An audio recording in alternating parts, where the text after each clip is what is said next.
സുഭാഷിതങ്ങൾ 13-ാം അധ്യായം. വിവേകമുള്ള മകൻ പിതാവിൻ്റെ ഉപദേശം കേൾക്കുന്നു, പരിഹാസകൻ ശാസനം അവഗണിക്കുന്നു. ഉത്തമനായ മനുഷ്യൻ തൻ്റെ വാക്കുകളുടെ സൽഫലം അനുഭവിക്കുന്നു. വഞ്ചകന്മാർ അക്രമമാണ് അഭിലഷിക്കുന്നത്. വാക്കുകളിൽ നിയന്ത്രണം പാലിക്കുന്നവൻ തൻ്റെ ജീവൻ സുരക്ഷിതമാക്കുന്നു. അധരങ്ങളെ നിയന്ത്രിക്കാത്തവൻ നാശമടയുന്നു. എത്ര ആഗ്രഹിച്ചാലും അലസന് ഒന്നും കിട്ടുന്നില്ല.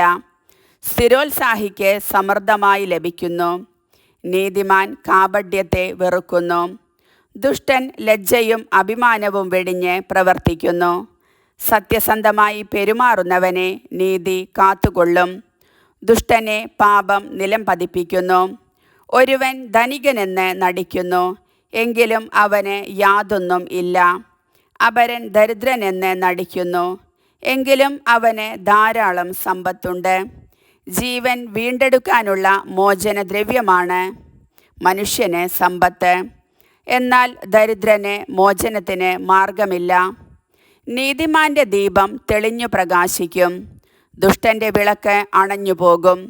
താന്തോന്നികൾ ഔദത്യം നിമിത്തം കലഹമുണ്ടാക്കുന്നു. ഉപദേശം സ്വീകരിക്കുന്നവരോട് കൂടെയാണ് വിവേകം.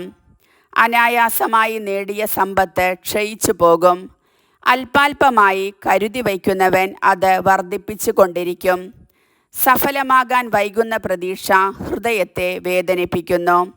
സഫലമായി കഴിഞ്ഞ ആഗ്രഹം ജീവൻ്റെ വൃക്ഷമാണ്. ഉപദേശം നിന്ദിക്കുന്നവൻ തനിക്കു തന്നെ നാശം വരുത്തി വയ്ക്കുന്നു. കൽപ്പന ആദരിക്കുന്നവന് പ്രതിഫലം ലഭിക്കും. ജ്ഞാനിയുടെ ഉപദേശം ജീവൻ്റെ ഉറവയാണ്. മരണത്തിൻ്റെ കെണികളിൽ നിന്ന് ഒഴിഞ്ഞു മാറാൻ അത് സഹായിക്കുന്നു. സൽബുദ്ധി പ്രീതി ജനിപ്പിക്കുന്നു. അവിശ്വസ്തരുടെ മാർഗം അവർക്ക് നാശം വരുത്തുന്നു.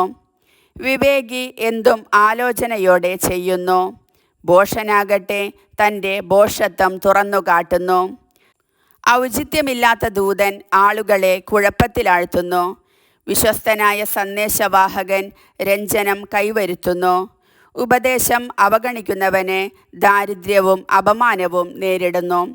ശാസനം ആദരിക്കുന്നവൻ ബഹുമാനിക്കപ്പെടുന്നു. നിറവേറിയ അഭിലാഷം ആത്മാവിന് മാധുര്യമേറ്റുന്നു. തിന്മ വിട്ടൊഴിയുന്നത് ഭോഷർക്ക് അഹിതമാണ്. വിവേകികളോട് സംസർഗം ചെയ്യുന്നവൻ വിവേകിയായിത്തീരുന്നു. ഭോഷരുമായി കൂട്ടുകൂടുന്നവന് ഉപദ്രവം നേരിടും. പാപികളെ ദൗർഭാഗ്യം പിന്തുടരുന്നു. നീതിമാന്മാർക്ക് ഐശ്വര്യം പ്രതിഫലമായി ലഭിക്കുന്നു. ഉത്തമനായ മനുഷ്യൻ തൻ്റെ അവകാശം തലമുറകളിലേക്ക് കൈമാറുന്നു. പാപിയുടെ സമ്പത്ത് നീതിമാന്മാർക്കായി സംഭരിക്കപ്പെട്ടതാണ്. ദരിദ്രരുടെ കയ്യിൽ തരിശുനിലം ധാരാളം ആഹാരം ഉൽപ്പാദിപ്പിക്കുമായിരുന്നു. എന്നാൽ നീതികെട്ടവൻ അത് കൈക്കലാക്കി തരിച്ചിടുന്നു. മകനെ ശിക്ഷ കൂടാതെ വളർത്തുന്നവൻ അവനെ വെറുക്കുന്നു. സ്നേഹമുള്ള പിതാവ് അവന് ശിക്ഷണം നൽകാൻ ജാഗരൂകത കാട്ടുന്നു. നീതിമാന് വിശപ്പടക്കാൻ വേണ്ടത്ര വകയുണ്ട്. ദുഷ്ടന് പട്ടിണി കിടക്കേണ്ടി വരും. കർത്താവിൻ്റെ വചനം.